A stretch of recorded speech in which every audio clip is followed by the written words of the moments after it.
अस्सलाम वालेकुम, मैं हूँ हुरैन फातिमा और आप देख रहे हैं हिमायती न्यूज़ HD चैनल। नजर डालते हैं आज की अहम खबरों पर। जिला मलीर में मंशियात फरोशी उरूज पे इलाका मकीन खौफजदा कराची महबूब अली समो की रिपोर्ट।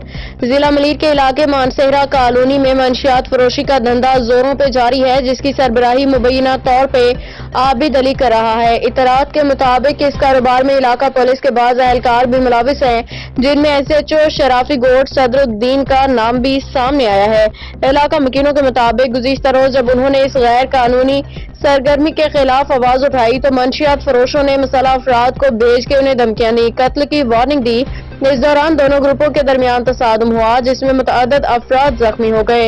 इलाका मकीनों ने आला हुकाम से अपील की है कि संगीन मामले का फौरी नोटिस लिया जाए, मंशियात फरोशों के खिलाफ सख्त कार्रवाई की जाए। उन्होंने SSP Malir, DIG Karachi, IG Sindh और DG रेंजर से मुतालबा किया है कि इलाके को मंशियात की लानत से पाक करने के लिए फौरी इकदाम किए जाएं। मुकामी अफराद का कहना है कि अगर ये धंधा ना रुका तो इलाके में मजीद संगीन सूरत हाल पैदा हो सकती है। शहरियों ने हुकाम से मुतालबा किया कि मंशियात फरोशों के ठिकानों पे छापे मार के उन्हें गिरफ्तार किया जाए, इलाके में अमन और अमान को यकीनी बनाया जाए। मजीद अपडेट्स के लिए देखते रहें हिमायती न्यूज़ HD चैनल।